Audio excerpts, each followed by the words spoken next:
Hey friends, so I'm back after like 6 months. Yeah, probably like where have you been, Bree? I haven't seen you in a while.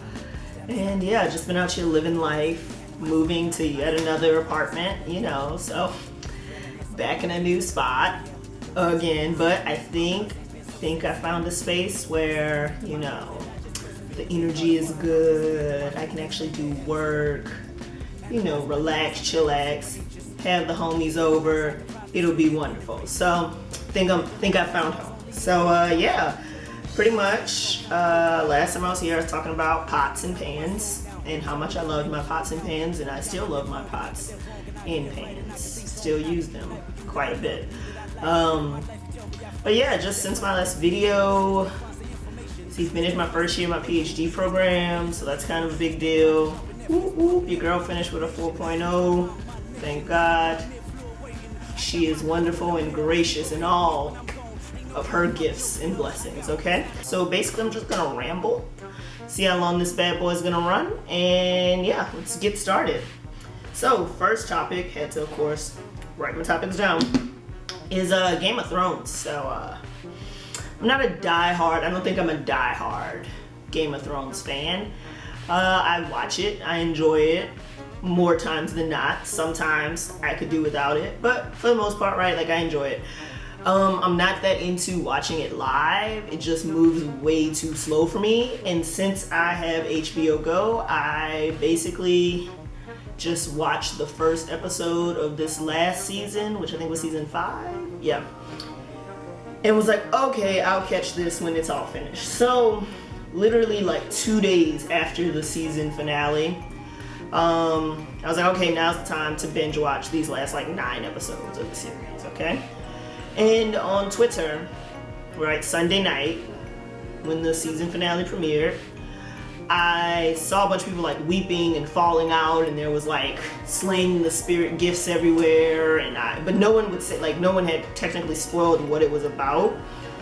And so I was like, okay, cool. I'm gonna just go ahead and binge watch it before it gets ruined for me.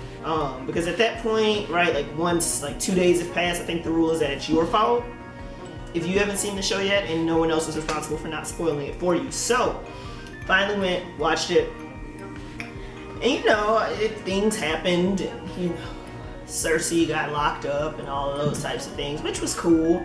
I mean, Cersei, I don't think I hate her the most. I might now, since all the other people I do hate her kind of did, but like I don't have a strong hatred for Cersei. I just feel like she's out here getting it how she lives, and petty is the only way, to run the world in the realms over there, right? So over there in the Red Keep. So like whatever, cool. She like went through the struggle, and my girl Arya's out here running the world, running things, getting her life together. She blind, so that might be a setback, but it's probably gonna make her a better warrior, and then she's gonna come back, slay everybody, kill them all, whatever. Cool, yay Arya. So what's her name? Sansa, right? So I thought this was gonna be the season, because last season she like stepped out all black, back like she never left, like she was gonna take the game over. That is not what she decided to do. She is still the same weak, helpless Sansa, and I mean, she has been placed in some pretty sucky situations, so I don't blame her for that, but I thought she was about to like, G up, get some folks together, play the game, like maybe,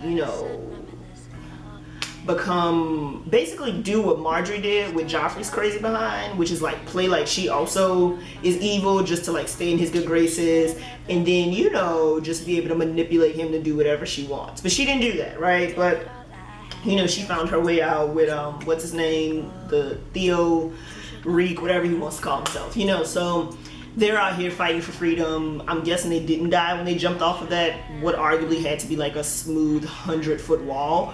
But whatever. So yeah, there's that. And then there's the thing that everyone was falling out and weeping about, which is when they took the person who could have potentially been the love of my life, away from us in a very traumatic and jarring and traumatizing fashion. So yeah, everybody's saying he's not dead. I'm not that optimistic. I haven't read the books. Don't plan on it, because honestly the show has given me no reason to. But yeah, I'm just gonna accept the fact that he is dead, because he looks pretty dead. And I mean, this show is not one for like bringing back your faves, right? Just because you love them. They've only brought back that one large dude who Oberon killed, but not before he killed Oberon. And I didn't really care, right? Like, they brought him back as like a zombie. So yeah, Jon Snow's gone. You know, Jon Snow's gone.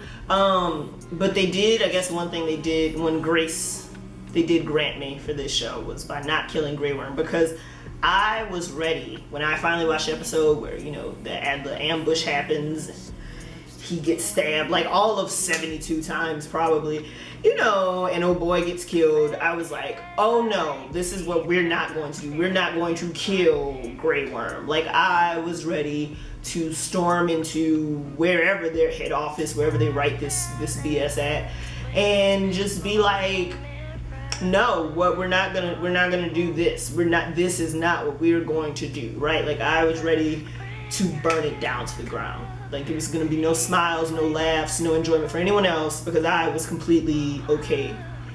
We just ended it all, because it's like, you're not gonna take Grey Worm from me, you're not. And they didn't. So that's something I've been doing. Yeah, that's all I got to say about, you know, that.